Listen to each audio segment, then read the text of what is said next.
So we are gonna start with vertical asymptotes. Very straightforward. Basically, we're gonna look at it with, calculus notation, okay? So the vertical asymptote, right, we write it as x equals a, right? So the line x equals a will be a vertical asymptote if, when you're approaching that value on the x-axis, the limit is positive or negative infinity from the left-hand side or from the right-hand side, okay? So that's how we get a vertical asymptote. So basically, let's take a look here. If I have a graph, come on. Suppose there is a vertical asymptote there, all right? What has to happen is, as you approach, if this is A, as you approach A from the negative side, the limit as x approaches A from the negative side has to either be negative infinity or positive infinity, and it's the same from the other side as well, right? So that's how you get a vertical asymptote. How do you find the point? Well, it happens when the denominator of the simplified function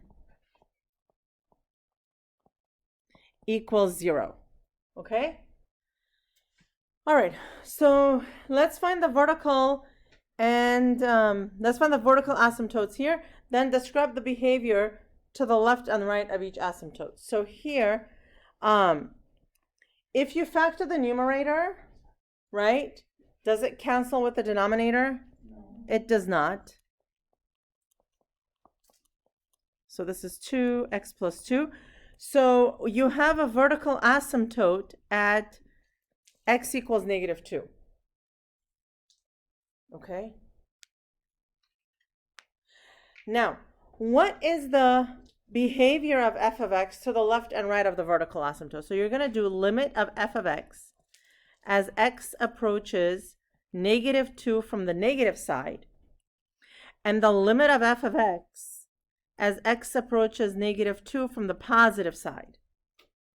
Okay, so as x approaches, okay, so these are both, because this is a vertical asymptote, from the left and the right, the graph is going to approach either positive or negative infinity. So we know it's going to be infinity. We just have to figure out, is it positive or negative infinity? So if you approach negative 2 from the left-hand side, what are some of the values there? Negative. Right. So immediately here, so if this is negative 2, it's going to be like negative 2.001 or something like that, right? So if it's, let's say, negative 2, the numerator is always going to be positive, right? Like if you put negative 2 in there, square it, minus 1, it's always positive. So it's all about this denominator. So if I put here, let's say, negative, okay, let me do it that way. Negative 2.01, right? Plus 2, is that going to be a positive or a negative number? Negative, right? So this is going to go to negative infinity. Now on this side, this is like negative 1.999, and if I put that in there, it'll be a positive number, so positive infinity, okay? Now, the fact that either from the left or from the right, right, this is going to infinity, that further justifies or proves that there is a vertical asymptote there, okay? All right, so let's take a look at this next one. When I factor this one, again, nothing will cancel. So I have a vertical asymptote at x equals negative a half and x equals 3. So for this one, you would have to, show both of them. So the limit of f of x as x equals negative a half from the minus side, as x equals negative a half from the plus side, and then also for the 3's.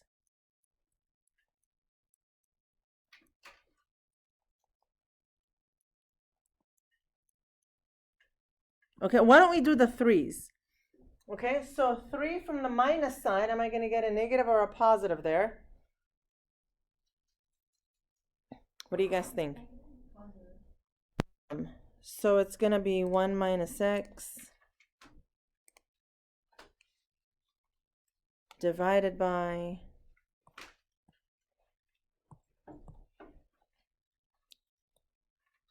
what is it? Minus 5x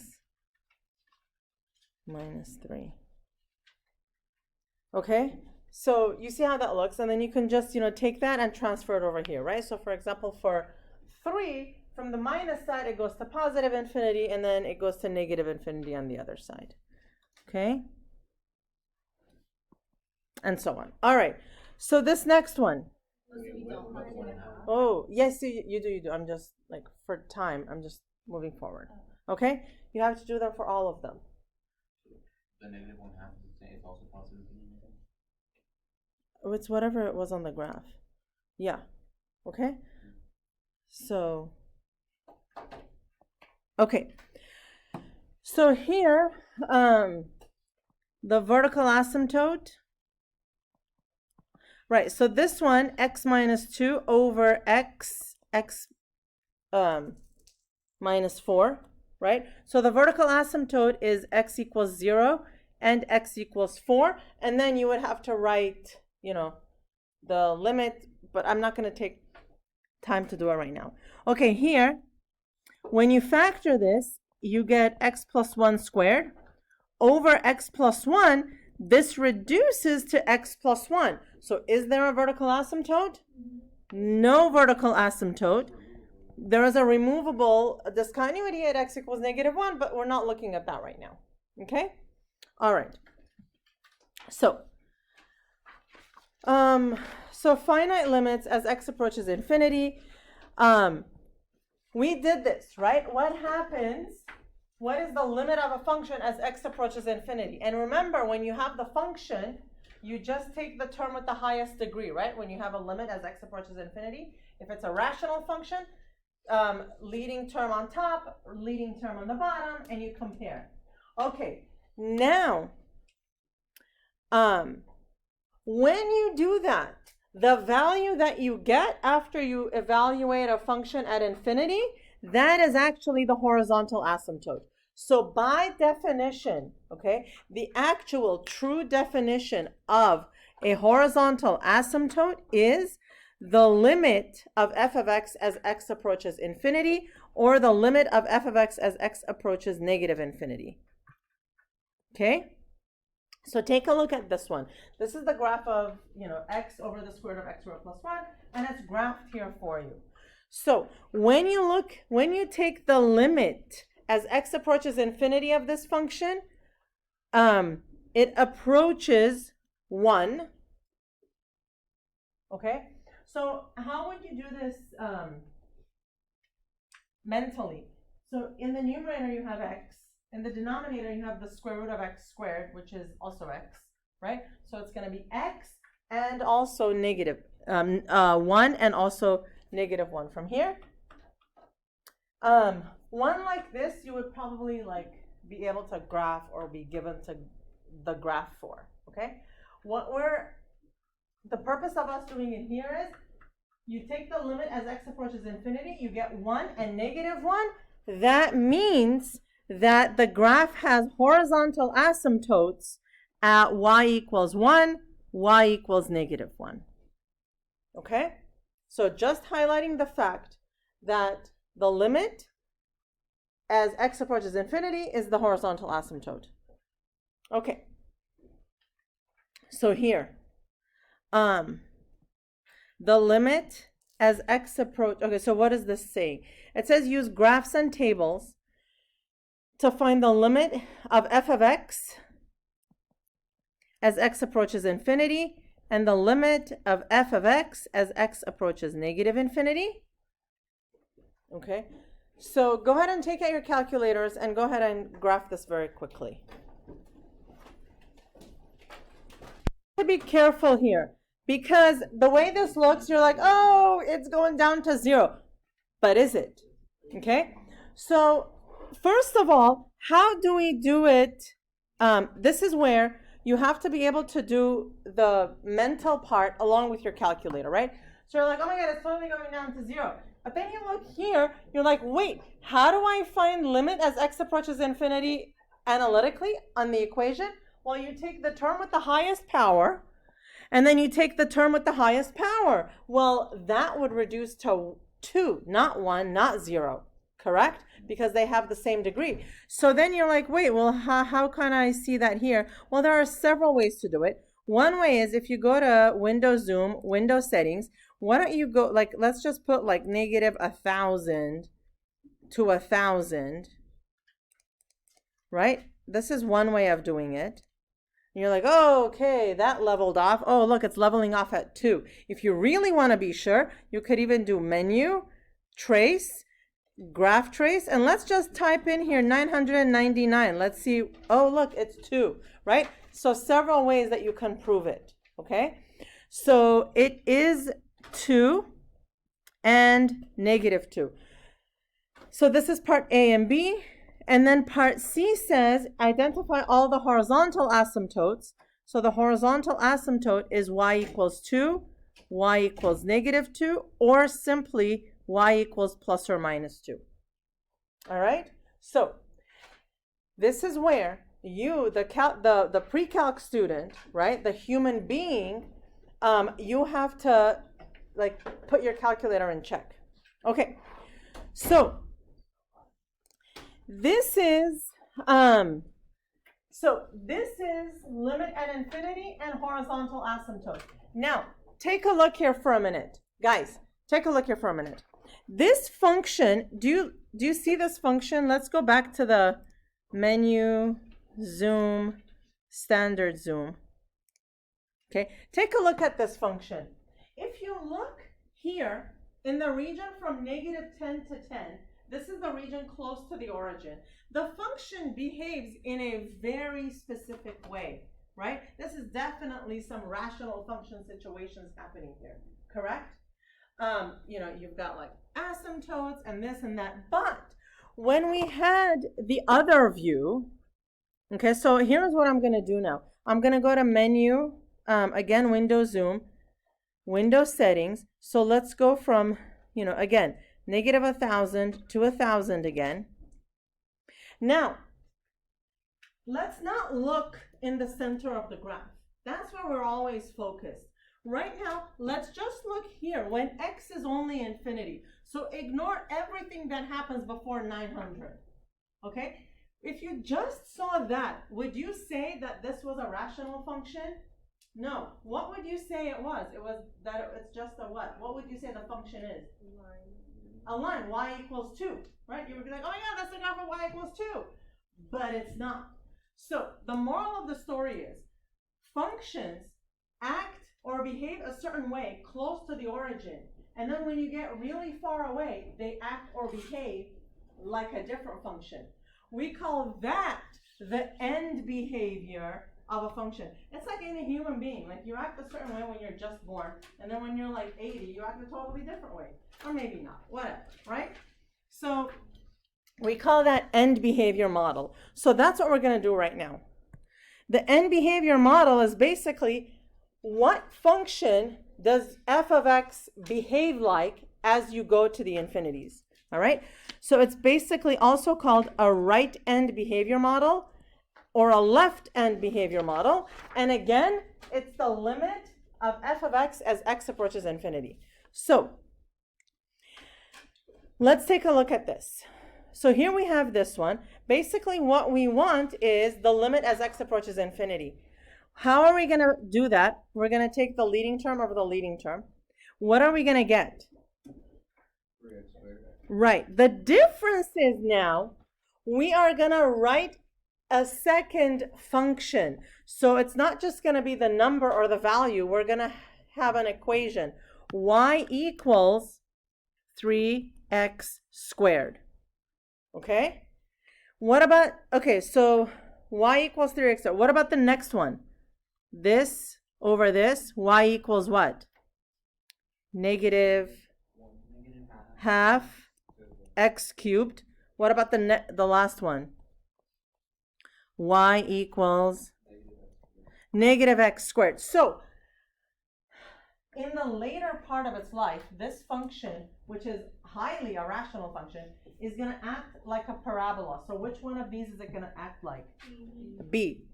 And number 2 is going to act like A, and this one is going to act like C. Okay, so these are the end behavior models. Another way to ask that same question is to get a power function. It's the same, it's the same thing, power function and behavior model. So let's take a look here. So for this one, the power function, what's it going to be? Y equals what?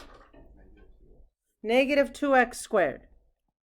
So you basically just take the leading term, okay, and you simplify it, and that's the power function.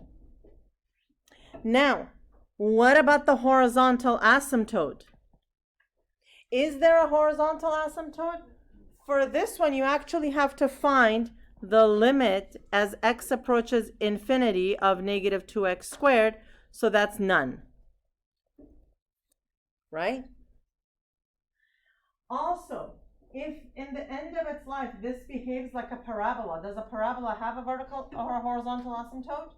No, so that's another way to say there is none. Okay, what about this one? What's the power function? Y equals 3. It's got to be an equation. And then what about the horizontal asymptote? No, just y equals 3. So again, for the horizontal asymptote, just find the limit as x approaches infinity of this. Vertical would be Right. Okay.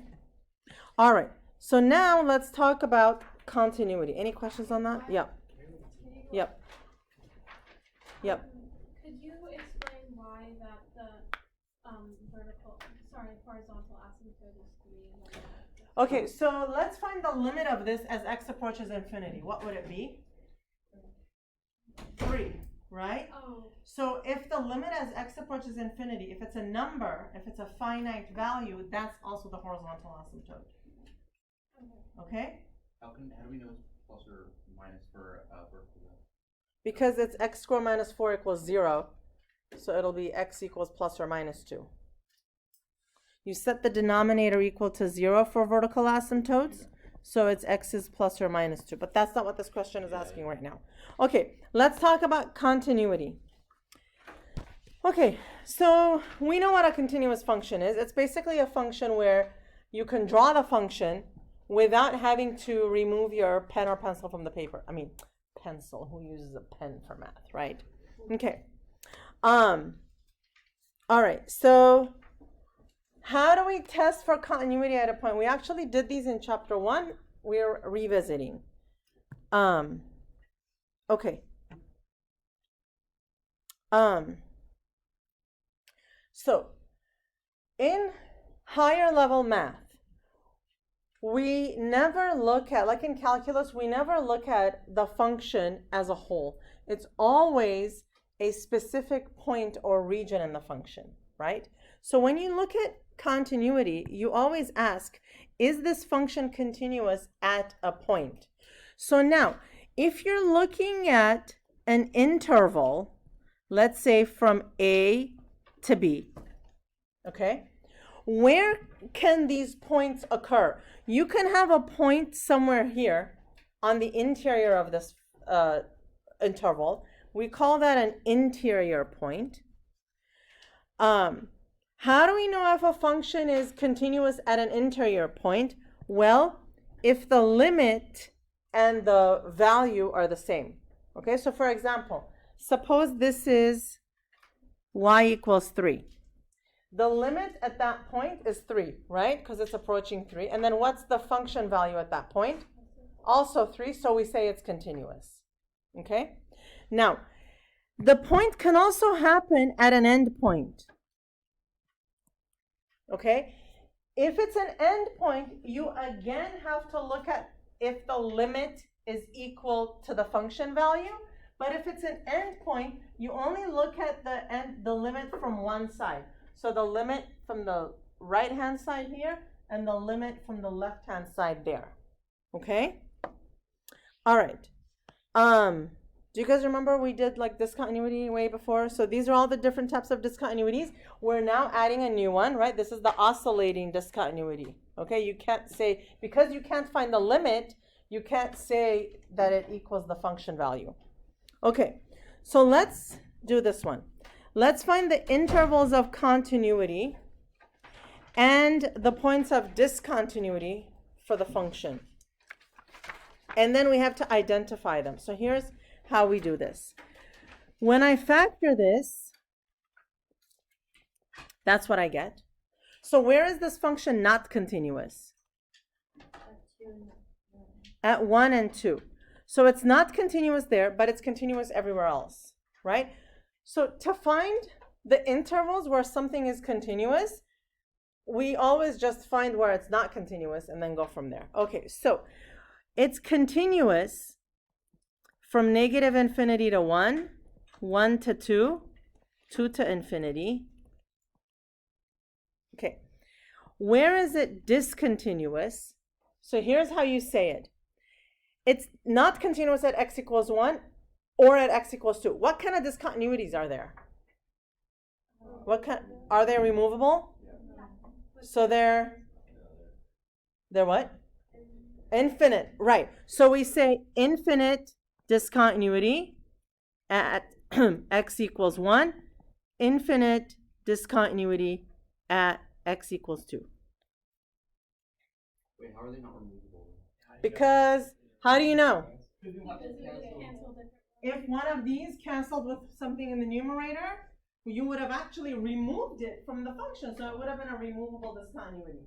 All right, but these didn't get removed. They are infinitely there, so it's an infinite discontinuity.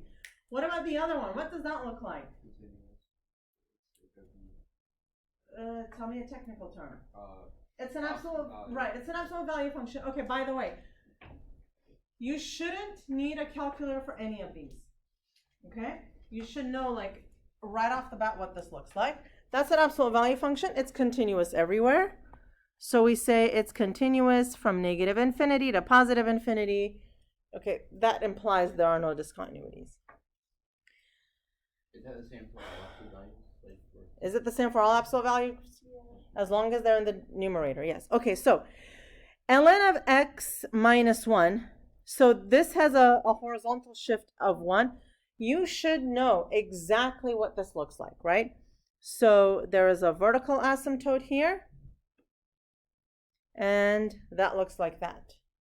Okay? So now, this function is continuous from what to what? 1 to infinity. So it's basically, it's a continuous function. What's the domain of this function? 1 to infinity. Because it's continuous on its domain, we say it's a continuous function. Okay. This one. Okay. None of you should know what this looks like. Of course, because you've never seen it before. However, is there a value that x cannot equal?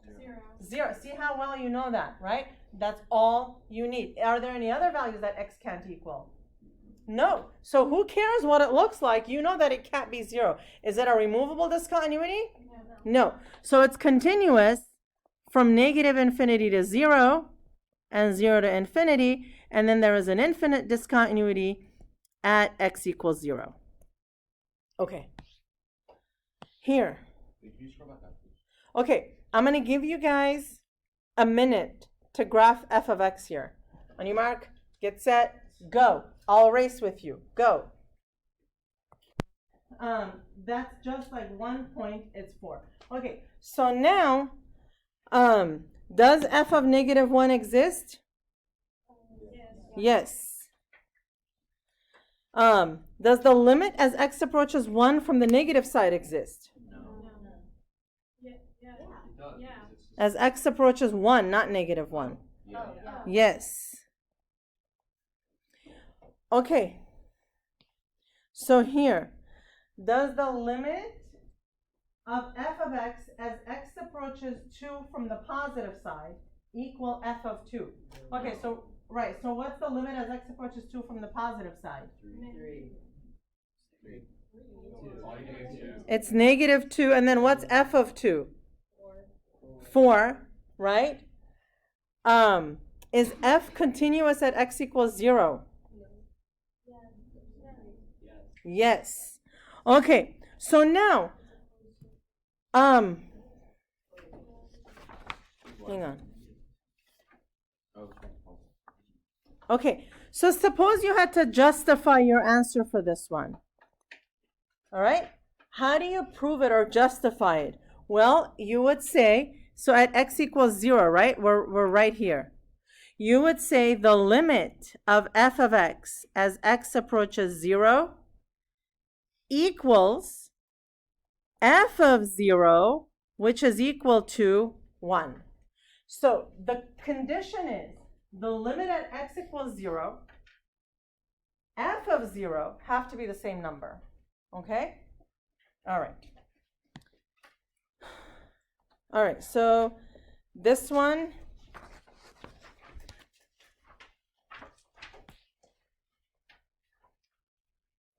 find each point of discontinuity, which discontinuities are removable, and so on. So as long as x is less than 2, this is 3 minus x.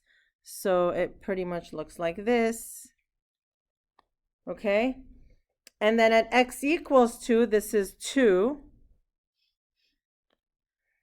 And then it's half x here. All right, so that's what that looks like. So what do you think? What kind of discontinuity is there here? A removable discontinuity where? X equals 2. Yeah, okay. So here, find each point of discontinuity. We're not going to graph this one, okay? We're going to do it without graphing. So what you want to do is, you want to find the value here. Plug this one in, plug 0 in here. What's the y value? 0. So to the left of x equals 0, it's 0. Now here, what's the y value to the right of 0? 6. Do you see how at x equals 0? Okay, so what are the partitions here? X equals 0 and x equals 3. At x equals 0, you have a y value of 0 on one side, 6 on the other side. Is that continuous? No. What kind of discontinuity is it? Say it again. That's a jump discontinuity. Good. You remember from way back when. That was from chapter 1 or 2. I think it was last semester. Good. So now for x equals 3, plug 3 in here. What do you get on that side? 6. And on the other side? 6. So is it continuous? Why not? It's not. But why not? Oh, because it's open circle. Yes, because it's an open circle. Because it's an open circle from here and from here. So it's oh no, it's not an open circle. Sorry. Oh, sorry. I saw that wrong. So yes, it is continuous. But had it been open, it would have been a removable discontinuity. Oh, both of them have to be open? Yeah. Okay. So this I actually talked about when we were talking about that ln problem. Okay. Is this a continuous function? Oh, yes. Okay. So it actually is a continuous function. Why? Because it goes back to what is the definition of a continuous function. So let's just go to this graph. Let's not talk about continuity for a minute. What is the domain of this function, of this graph here?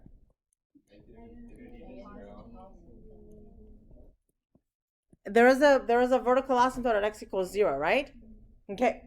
Now, there is a glaring discontinuity here, for sure.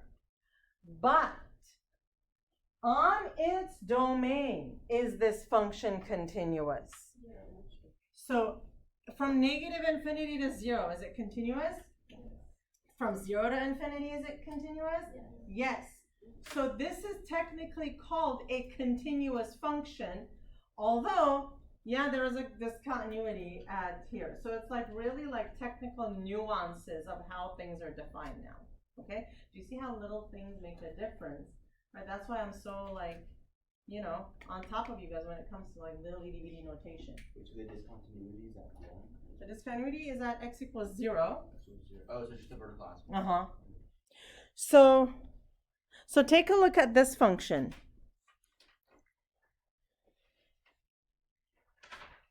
Take a look at this function. What's the domain here? All real numbers, right? The domain is negative infinity to positive infinity. Is this function, is this a continuous function? No, because inside its domain, there is a discontinuity. Do you see the difference? Yep. Yep.